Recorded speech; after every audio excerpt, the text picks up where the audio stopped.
Hi everyone, it's Dawn. Welcome back. And today I am doing a recreation of a piece I did a few weeks back.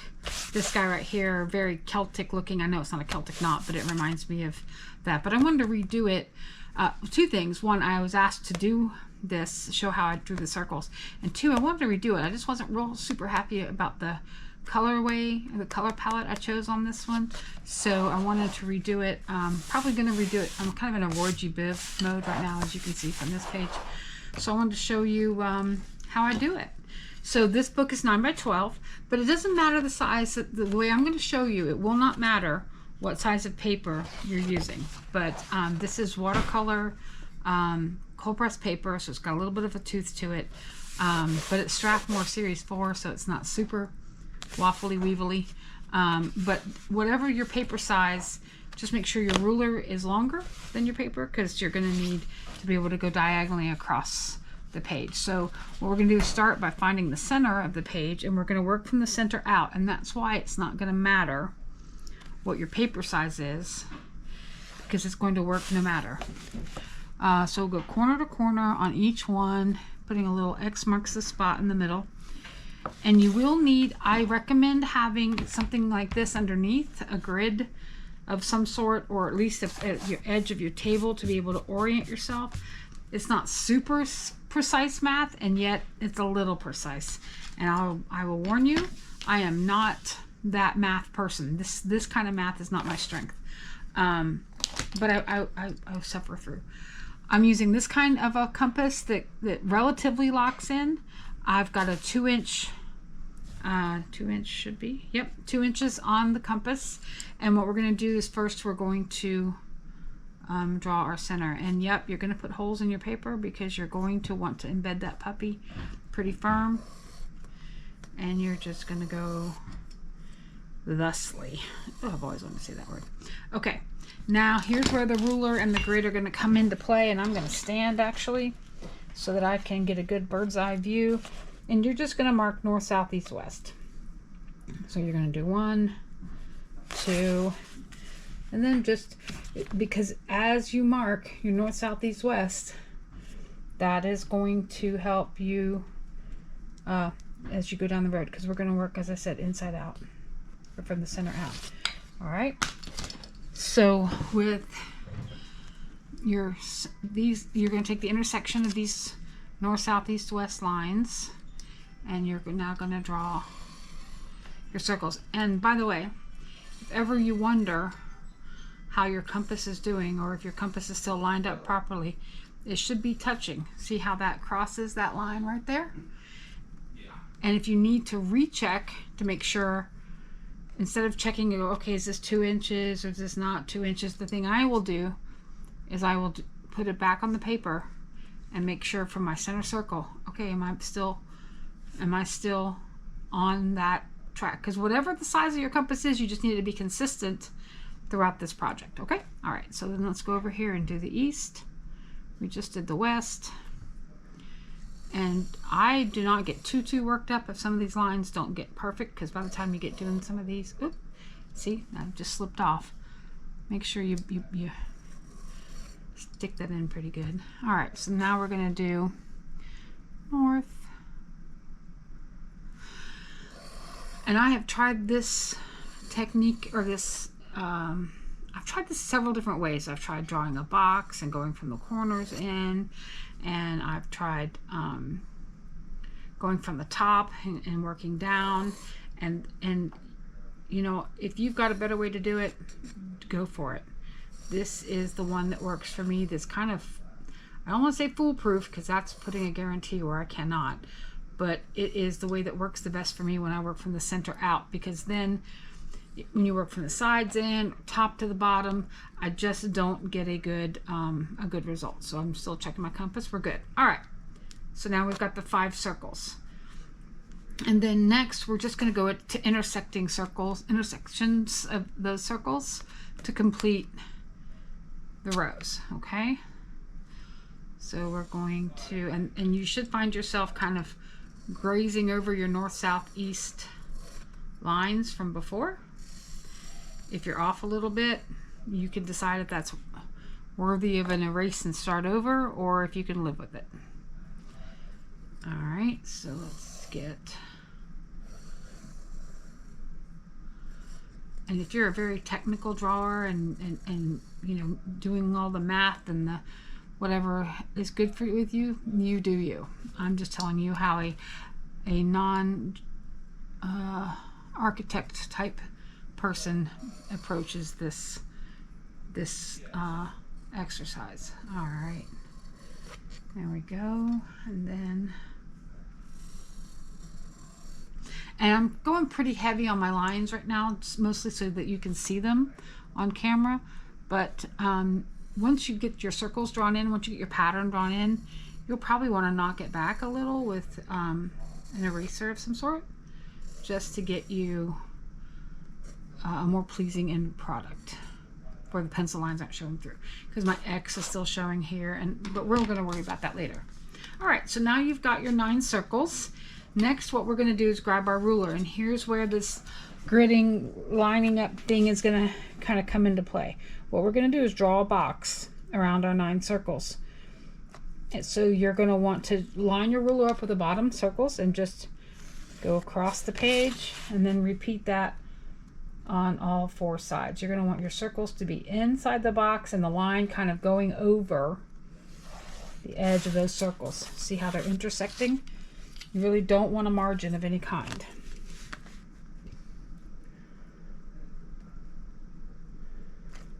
And take a moment to just orient where you're, just to make sure you're not going left or right, high, or, you know, any kind of slant or skew to it if possible. Again, this is just for fun, but if you feel like you want a nice result, just take a, and I'm getting a bit of a shadow, so I'm going to move this because I don't want to get my line in the wrong spot. All right, nope, we're going to do it this way then, because this is casting a shadow and I don't want to get the line wrong. You won't believe how many times I've restarted this video today. I think this makes number 8. Anyway, not important. All right, so now you have your box. And we're going to start from the corners of this box. Now, some people will draw the box first. That's great. Me, that didn't work. So we're gonna, well, first I'm gonna just double check my compass just to make sure. And I'm just going to tilt this just to make sure it is where I started. Doesn't matter what the width is now. It matters that you're consistent with what's already on the page, okay? And we're going to go to that corner. And we're going to draw a quarter moon, a quarter circle. Then we're going to go to this corner, and we're going to go to all 4 corners and draw a quarter circle. Oopsie. You're supposed to hold this thing at the top, but I'm trying to keep my hand out of the shot so you can see what I'm doing. So there's a little bit of a...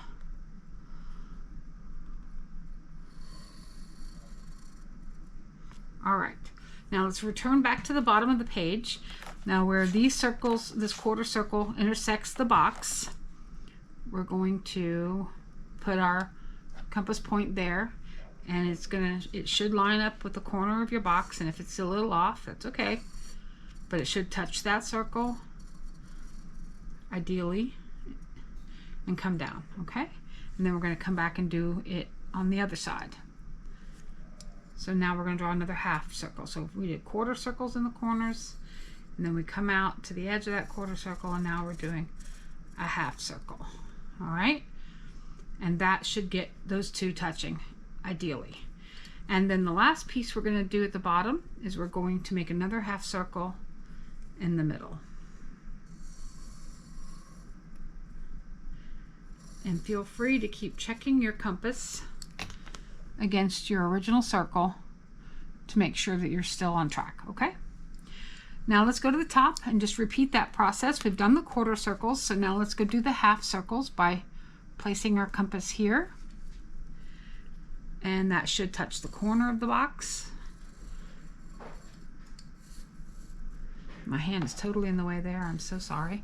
And then we'll go here and touch the edge of this quarter circle and draw another half. And feel free to stop this video, pause, rewind, whatever, if you need to come back and see this, okay? All right, so now we've done the top. Oh, nope, we didn't do the middle one. Didn't do the middle one. So you should be drawing 3 half circles at the top. Now you'll notice that didn't connect. And you'll notice that's just slightly off. Probably means my compass is off just a little. And sure enough, it is. So what I'm going to do is just adjust my compass back. Can I come back up here and redraw this? Sure can. If you want. And do I get real worked up over a small, tiny little difference? I don't, but that's a personal choice. Okay, so now we're going to come to the sides. So you see we've got these quarter circles here. Now we're going to go to the inside edge of that quarter circle. And we're going to do 3 halves on each side, just like we did 3 halves on the top and the bottom. Do a half here.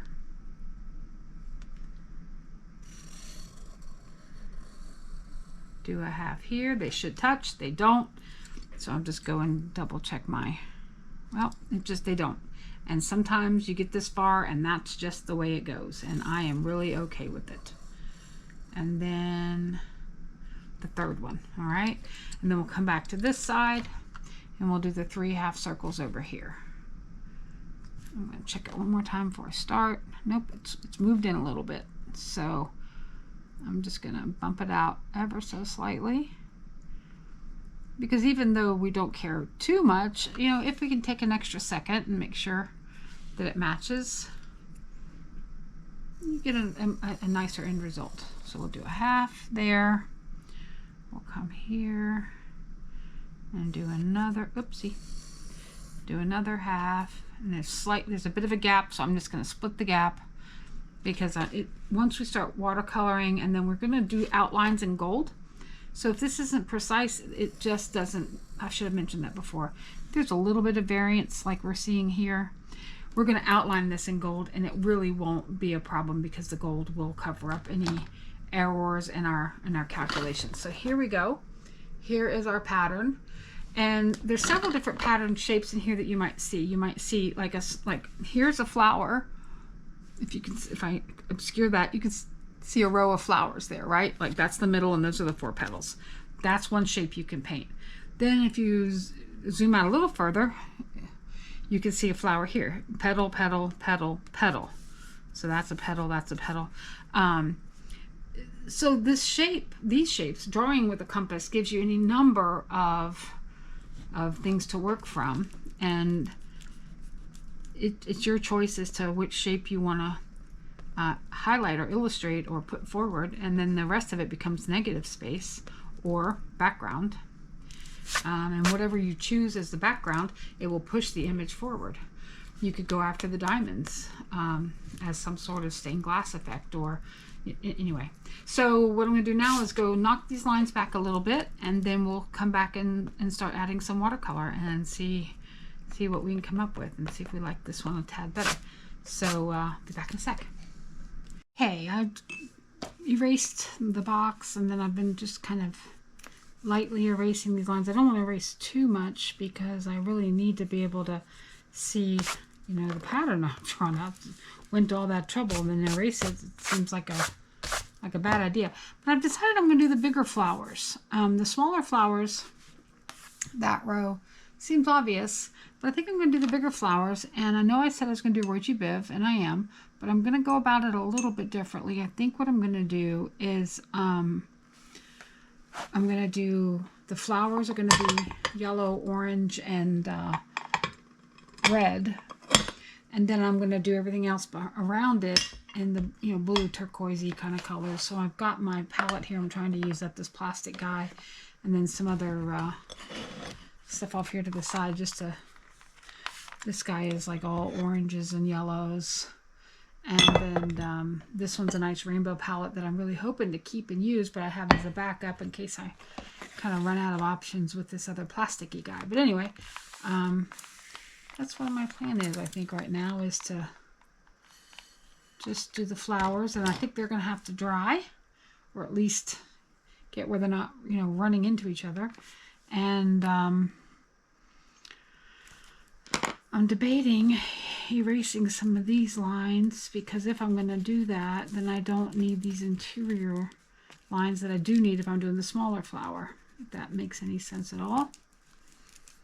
So I'm just kind of formulating a plan, and this is just a silly white polymer eraser, but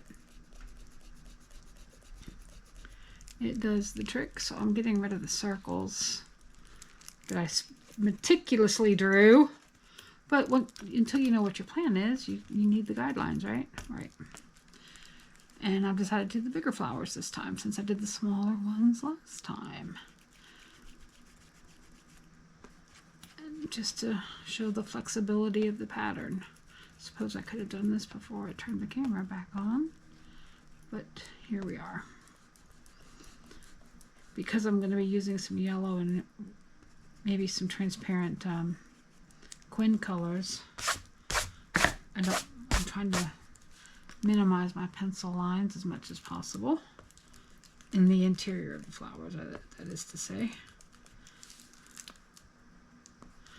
And then, so there's like 2 petals and 2 petals form a flower, and then 2 petals and 2 petals form a flower, but then you've got these petals which kind of go behind.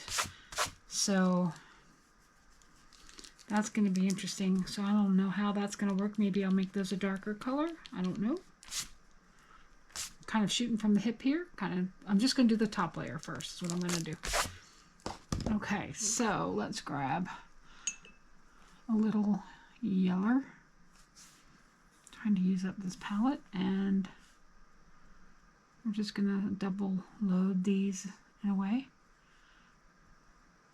This is a number 10 Escoda round, and I think round is with the little tip on it. It's going to help you get into these little spots and you know, give you some good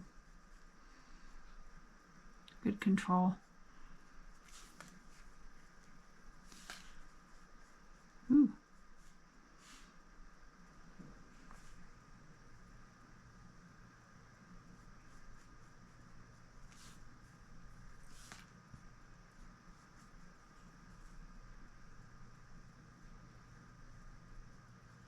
And then I'll go ahead and do this one since they kind of touch, and see if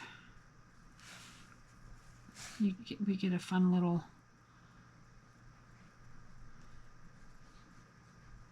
bleedy moment.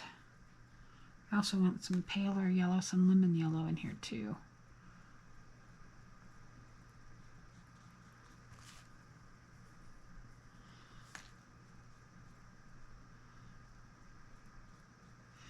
These flowers don't really exist in nature, I don't think, because 4 petals goes against the odd number of flower petals you usually see, but it's not really the point, is it?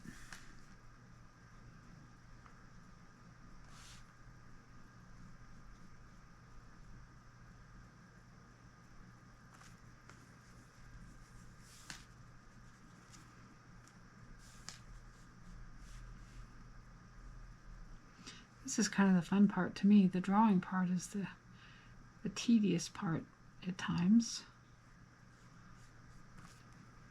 You're trying to be somewhat precise in your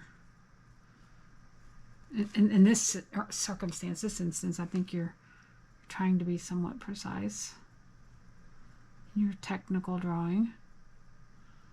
Whether you are successful or not, I leave that to you to decide, but get back over here before this guy dries.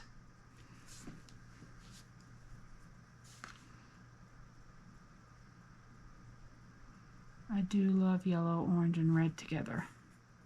They make a beautiful blend.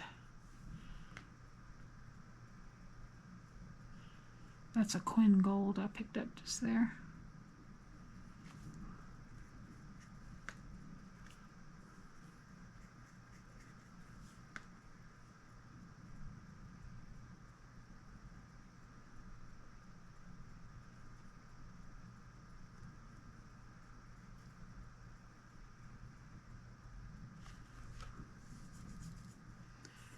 All right.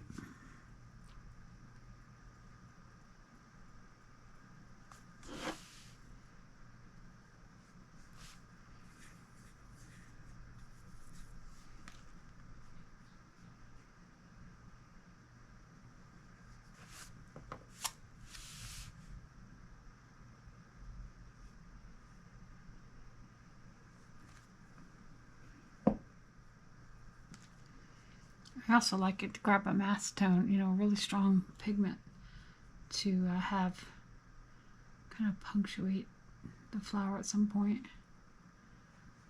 Like right there. That's pretty. It's the thing I like about watercolors. You never quite know what you're going to get.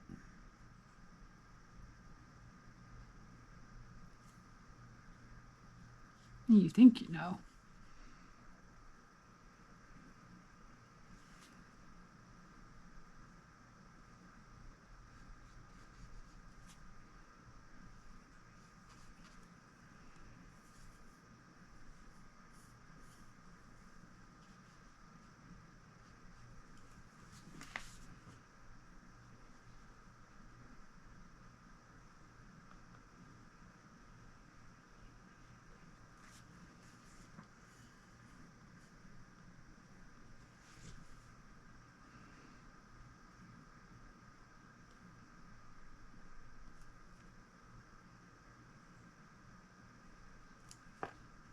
As you can see, I'm not being super precious with this. I'm just kind of just letting it go where it takes me. Just grabbing colors, and yeah, they're a little soupy. I don't mind. I kind of like it. Leads to that surprise element.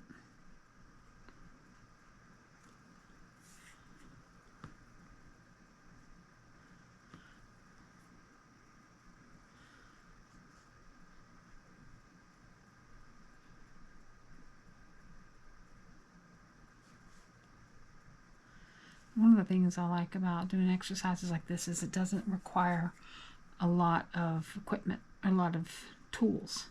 A ruler, you could even use a can of soup if you wanted to, and just draw circles. And then decide how that's gonna, you know, what you want to highlight of those circles, you know?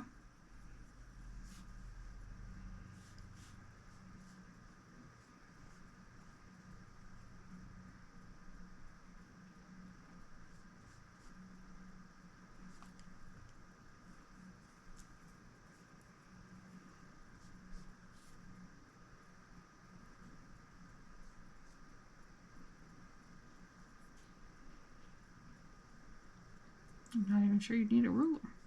You might need a ruler.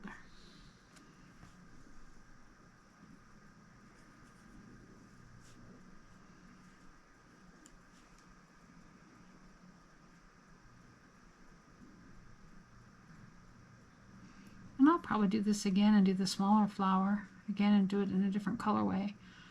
But I just wanted to show how, even though you draw a pattern out, doesn't mean you have to use it that way.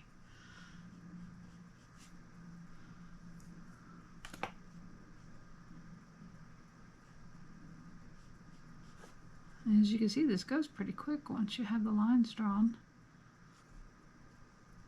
Figuring out the lines is the hardest part sometimes.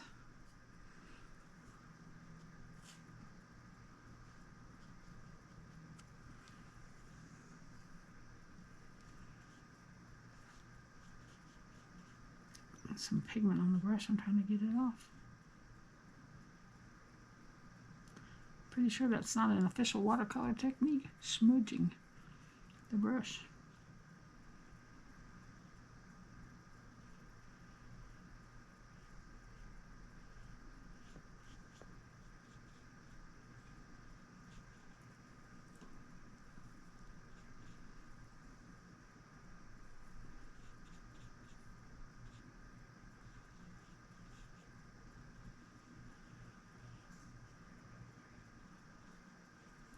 Fun part to me is at the end when we go back and add the gold.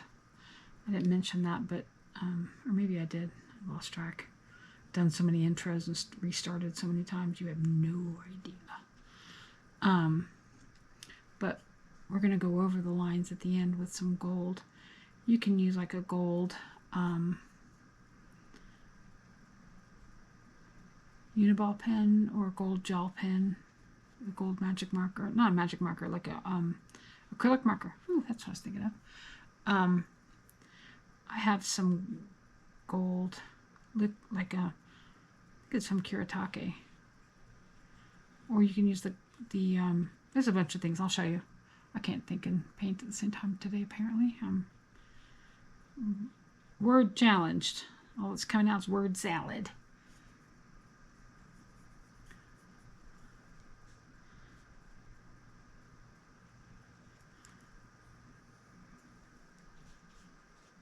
That's very orange.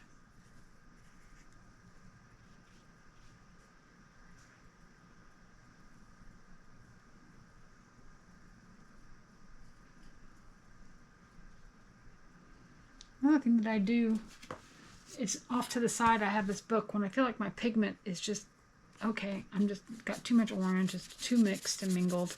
Instead of washing this in the water, which I'll still do, I rub it on that little, it's a little cheapy book of watercolor paper rather, and then later I'll use punches to punch that out to make cards and stuff with, so I can go back and get a pure yellow now, because I was just getting so orange. Everything was getting too commingled and too much red, and I really wanted some variegation here down at the bottom, so I got rid of the pigment that was on my brush and started cleaning. Now you can use water, absolutely, but I didn't want to. And then I punch them out with, once they get full, I'll sometimes go over them and use Posca pens and add some lines to them, or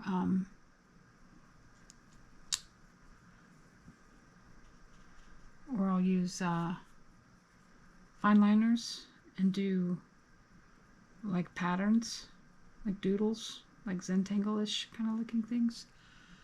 But it just depends on what I'm in the mood for. And then I cut them, I'll use punches, and you know, like these little circle punches. Oh, I was off camera that whole time. Drat. And then I'll use these circle punches to cut shapes, and they're fun. They're fun. Okay, 2 more, and I'll stay on camera this time, I promise. Sorry about that. I keep forgetting to check that. I get in the flow and poof.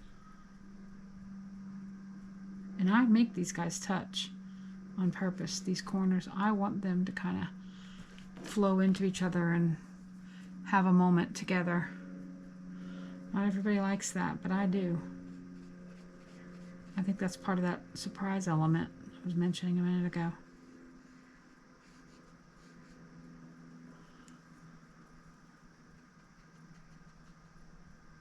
And then if it's looking too homogeneous, I'll come back with like a really deep color like this magenta, and I'll add that at the edge, and then just kind of let that do its thing, you know? Okay, and I try not to add any water to what I'm doing. I try to only do the water that's in the palette where I've wet the pigments. So I'm not watering anything down, so everything stays the same value or thereabouts. Let's see, let's grab a little of this guy. We haven't heard much from that part of the palette.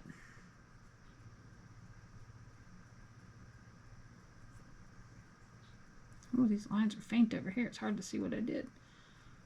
We're going to have to just guess that that's where that corner is supposed to go. Yikes.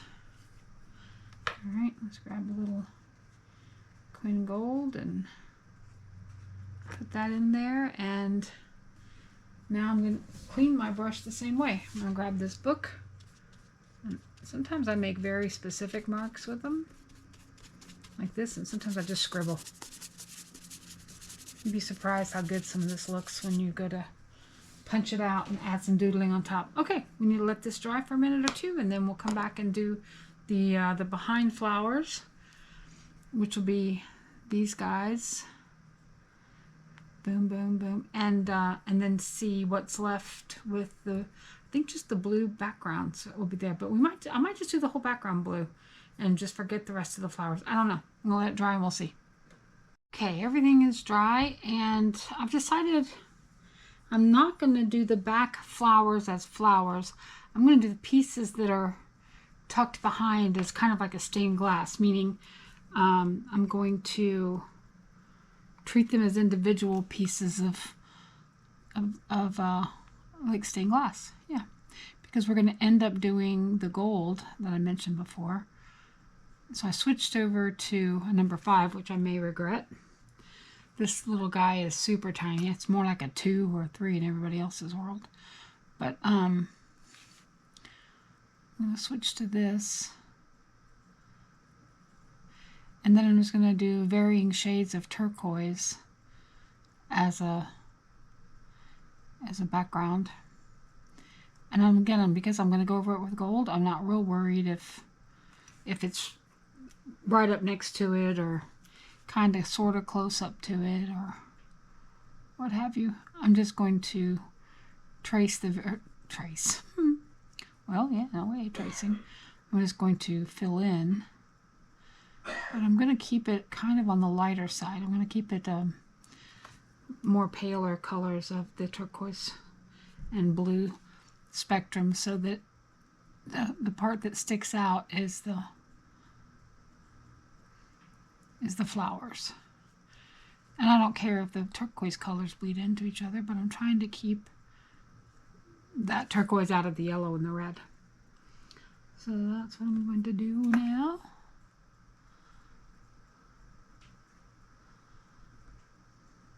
And then I'll show you the gold. But I do kind of want to make these just like differentiated between, well, that's not going to be easy, is it? If I don't let them dry in between, oh well, the gold will split them up, it's fine. Or I could bounce around the page. Yeah, why don't I do that? Especially since I'll have a lot of a pigment.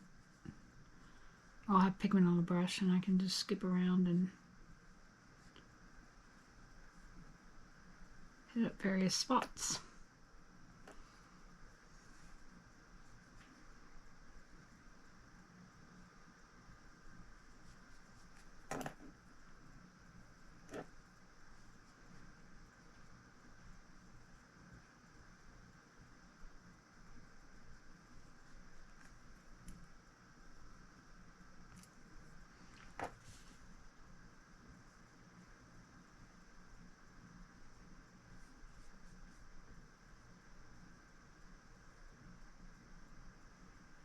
And some of these lines are hard to see, but I just know the shape.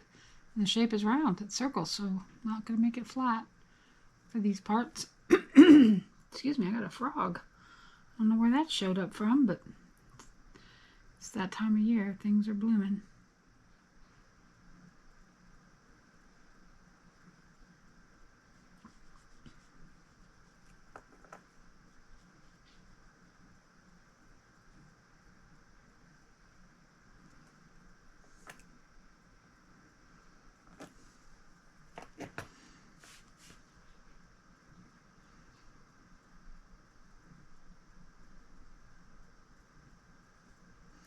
I'm going to do the darker colors, I think, to the inside, like the indigos. I don't know. Maybe I'm overthinking that.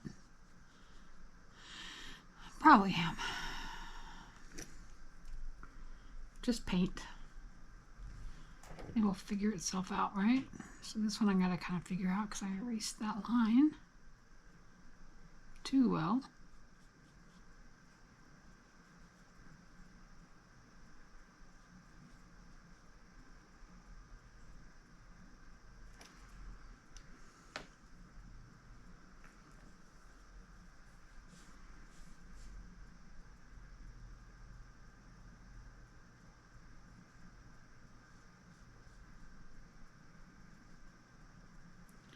I hope that there'll be enough distinction between the colors that it'll look like different pieces of glass.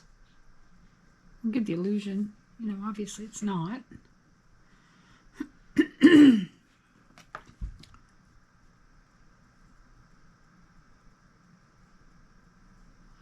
this is, again, where a round brush is very helpful with a really good tip on it. And also getting not too close to the other colors is also helpful. It's quite possible that I could just, you know, paint this whole section in and then come back and use the gold to different, you know what, maybe that's what I'm going to do. Okay, so we're shifting gears. Here's what we're going to do. We're going to double load the brush. So I'm going to get like blue here, and then I'm going to go over here and get turquoise. I'll show you what I mean. I'm just going to go in here like this. Hope that I don't stick my hand in that mess down there. This will be faster. And it'll look just as good, I think. And we'll grab another color and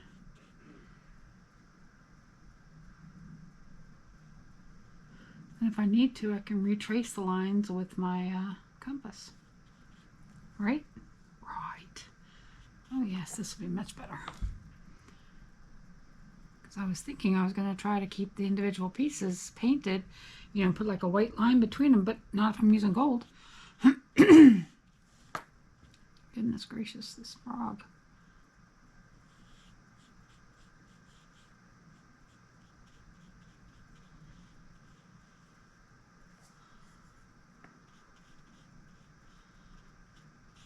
And I'm just using multiple pigments in the blue turquoise family, blue / turquoise family, so that they,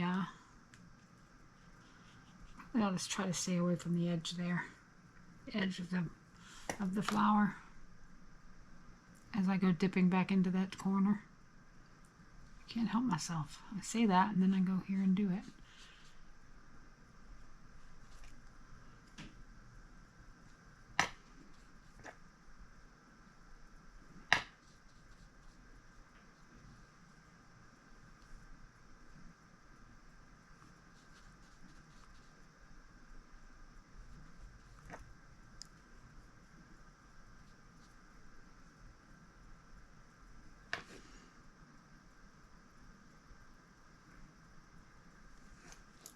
But I do want there to be some variation in the color. That's the key, I think.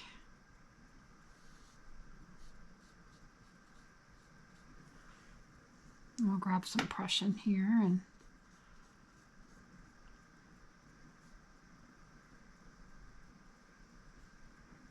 okay, better.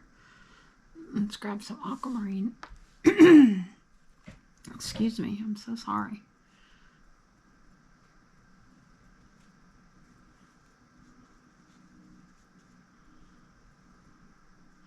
Yeah, I'll probably come back with the compass and lightly trace the lines so I know where the gold is going.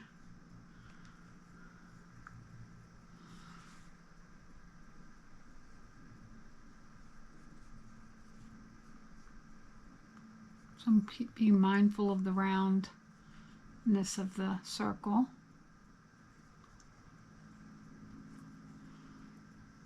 I'm not being too much of a purist because the gold will fix it.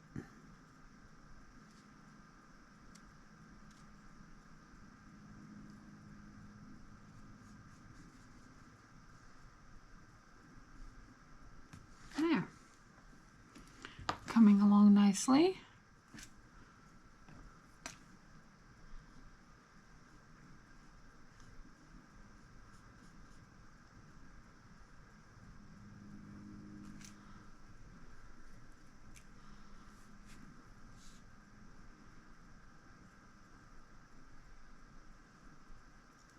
Of course, these could be any color you want. I happen to pick the colors right now that I really love, the color combo, which is the yellow and red, with followed by a blue sky behind it. If sky is the right word.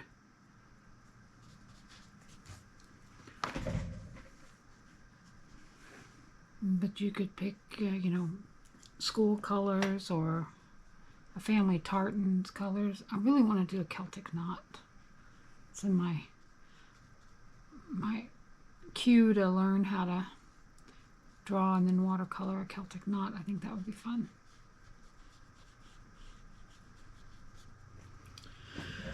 Okay, I think this is coming along swimmingly.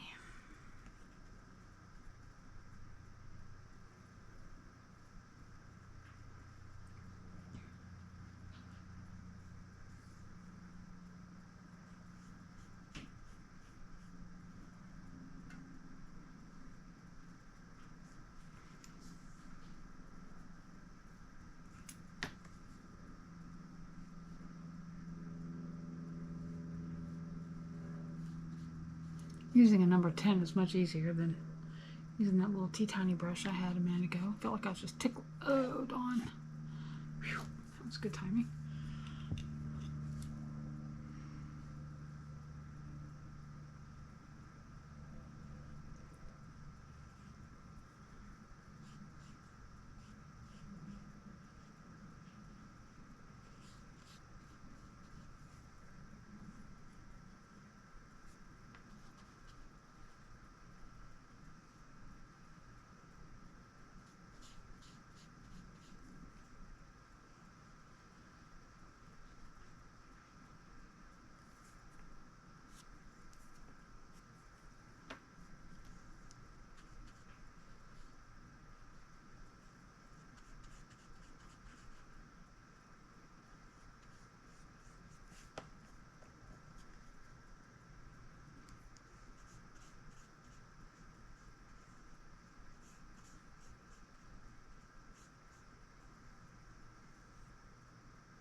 Okay, one more. Home stretch.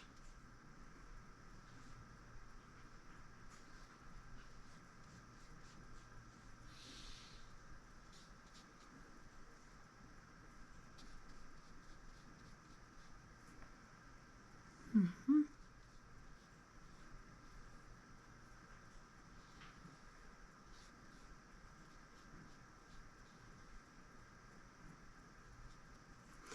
Okay, let's give this a few minutes to dry, and then we'll come back and redraw our lines and see where we are. This is super pale compared to the rest of them. I started off so light, then I got way heavy-handed, so I'm gonna glaze over this even though it's not totally dry. It's mostly...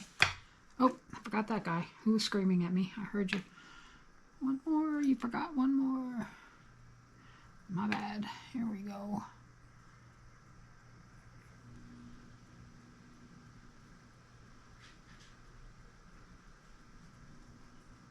There. Any more? Any others?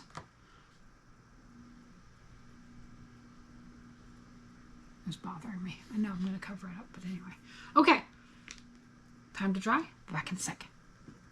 Okay, so the blue is finally dry. Boy, that dried a lot darker than I would have wanted. I really like that lighter blue I started with, but oh well. Here we are. I should have... This is the gold I like to use. It's, I have a couple of these big round pans that I get from... They're in a ceramic dish, but they don't have any... they're from Yasutomo.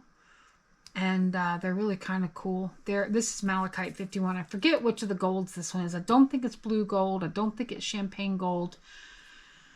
But it's one of the golds. And I just wet it to activate it. It's pretty pigmented, so you don't need a lot of it. Now, if you don't have this, you don't want. I'm not trying to influence you. You could use gold craft paint. You could use. Oops, that is not coming up. It's coming out more water. Let me kind of get this activated a little bit. You could use an acrylic marker. You could use, I sometimes use this guy, Uniball. This one's a really good, this is a really good option too. In fact, I actually kind of like this. I may use this instead now that I got this all going here. Because I feel a little more, not controlled, but it's a little easier to paint this, to draw a straight line, even if you like go over it twice to thicken it. And what this does is just kind of gives you the finished look, to clean up the details. Oh, I didn't go back and redraw the lines yet, but I can if I need to. For the blue, this I'm calling it the stained glass part. For right now, I'm just going to do the flower. Yeah, I like this. So this is by Uniball Signo Broad. It's just gold. I got this in a 3-pack at Walmart. I think it was gold, silver, and white in the stationery section. Might have been a whopping $5. And if you feel better using a pen or a paintbrush, just do what's most comfortable.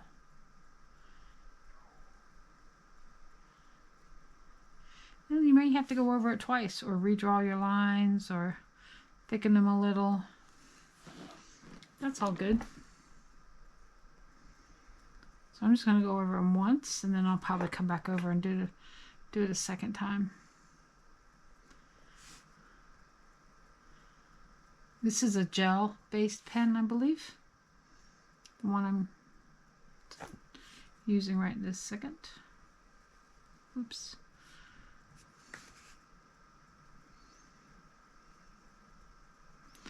This really adds a nice whiz-bang layer to everything.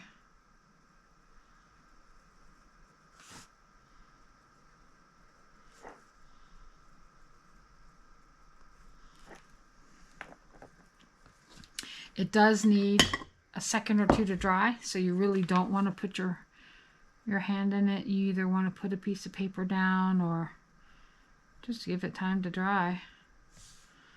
Just move on to something else.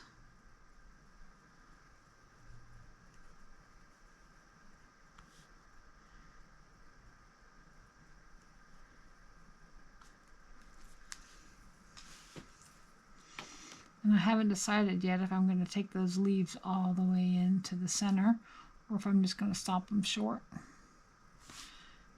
I'm going to do the rest of it and then decide on that.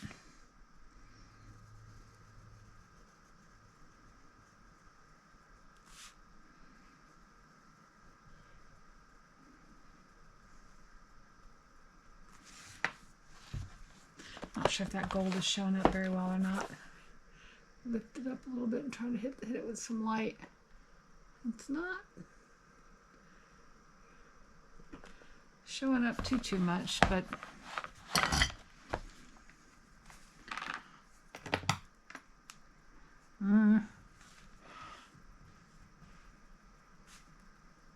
yep, I just stuck my hand in it. Feel it on my skin.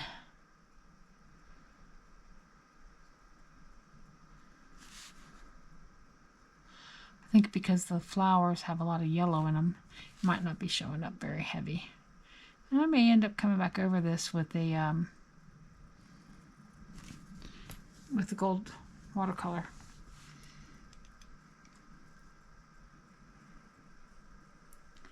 I also like to sometimes do little splashies.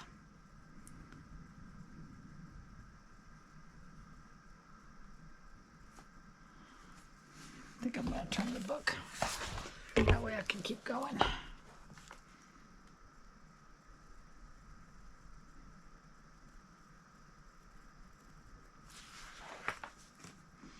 I like to pull instead of push. I find that pulling, whether it be a paintbrush or a pen, it feels more natural to me. It feels more controlled. So I don't go, riding off the rails.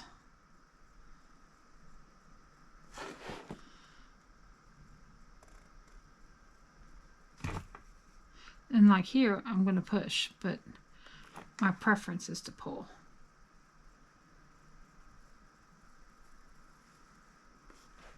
And doing little exercises like these, you learn that kind of detail, like, okay, I do better with pulling. I do better with pushing. I do better at this angle or that angle. These are things you discover about yourself when you try to have a daily art practice or just warm-up things that you do.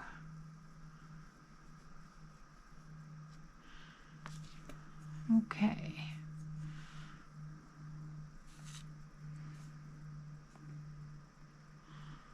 This ink doesn't need a super long time to dry.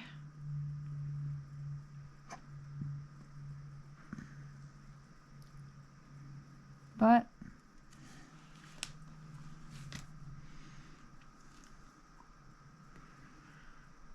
okay. So I'm sitting here like retracing my lines, and I've decided to go ahead and extend the petals down to the point so they come to the tip. I just was looking at it going, I'm not happy with it, so it just seemed like they were unfinished. So now I'm just drawing.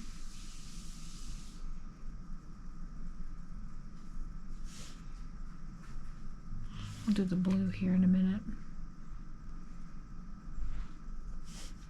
The only thing I'm trying to do when I'm drawing these gold lines is I'm trying to cover up any blue that may have seeped into the petals. And I say trying to cover up. I mean, here's a blue splodge right here. Am I going to do that? No, I'm not. But I think there's like a little bit of a blue edge that's crept into the, because I was sloppy. That's like right here. Yeah, I might just cover that up ever so slightly. Like that. I'm just reinforcing the lines. And these could just as easily be real stylized lines instead of, I don't know, stiff is the word I want to call them, but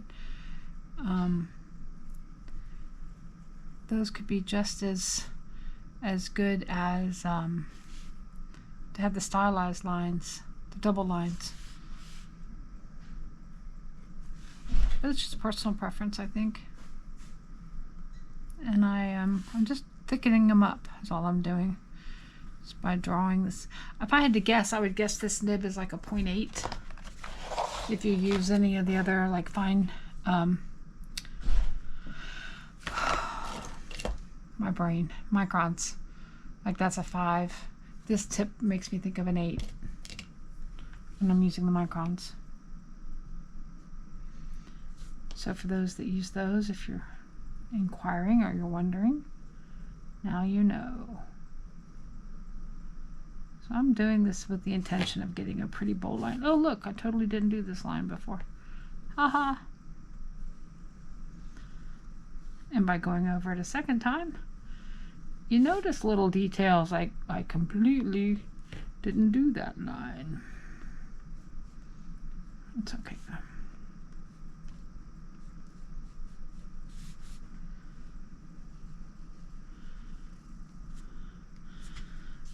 I'm excited to do the blue part though.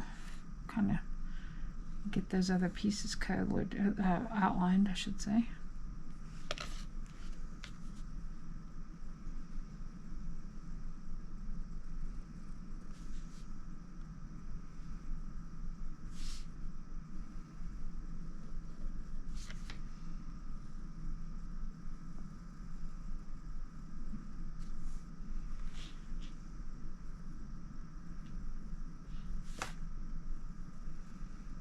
I went off the rails. Well,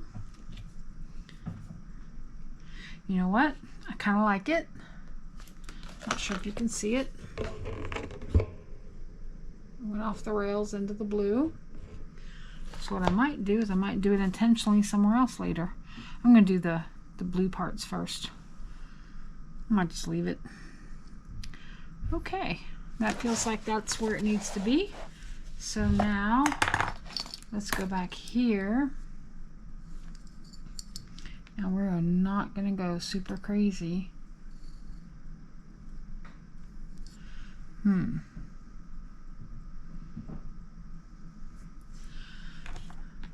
I mostly remember the diamond shape, so I'm going to just freehand it. Not sure I want to redraw it. It went middle of, well, middle, you know, whatever this is.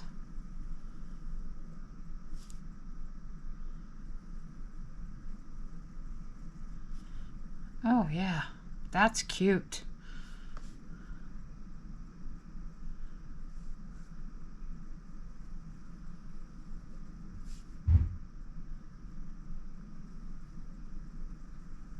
I think the key is to make them touch in the middle.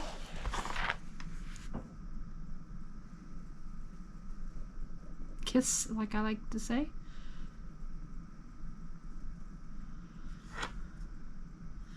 I'm not sure that's the way I had them, but you know what?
And then I'm doing a double line on this outside curve.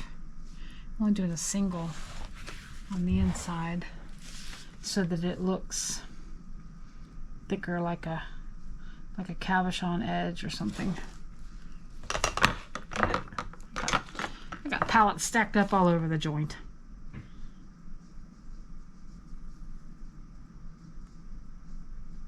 Here's your sign to clean your studio. I heard that. I may end up doing some splashes on it. I don't know. We'll have to see.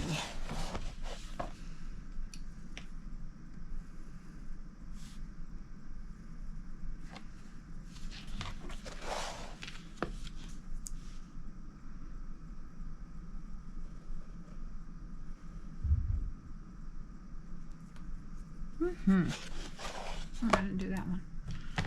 And I may end up going back and doing the thickening at these lines in the middle too. I don't know. Listen, it's your piece. Do what you want. Right? Right.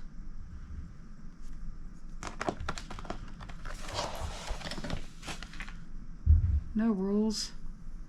Just fun.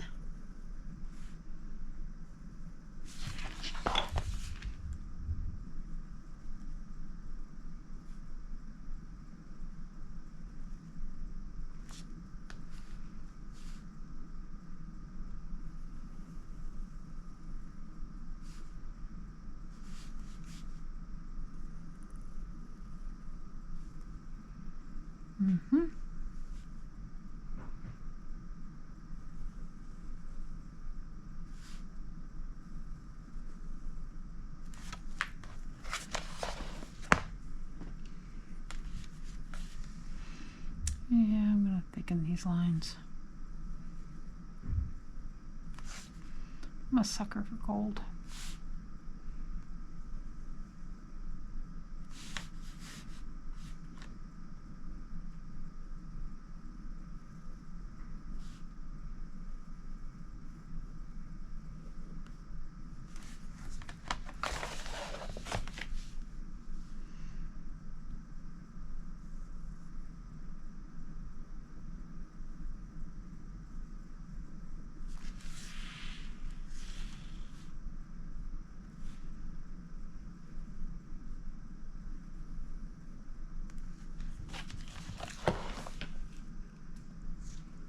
See if you can see what's happening here.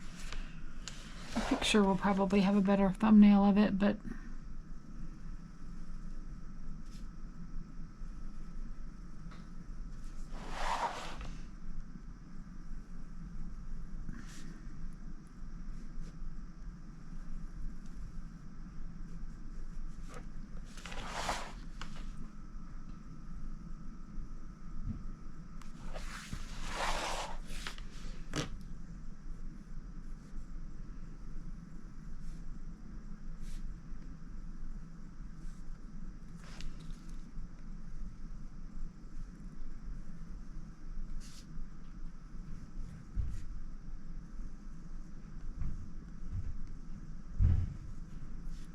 Yeah, the pen is definitely an easier way to go than the paintbrush. But the paintbrush gives a different feel to it though, you know? So try both, see which way you like.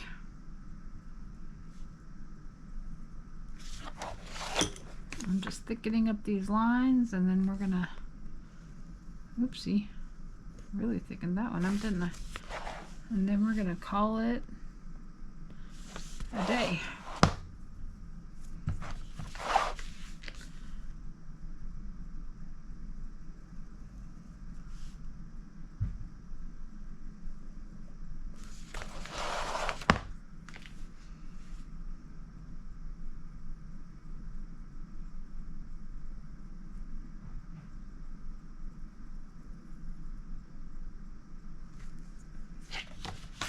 Okay, I think we're gonna call that done. Lift it up a little bit, tilt it a bit on its side. Now you can see the gold pieces and how much that adds. And if you wanted to splatter it with some gold too, you could do that. This is still a little wet. Let me see if this ever got good and congealed up. Yeah. I mean, you could really you could come in here and do dots or anything you want, really.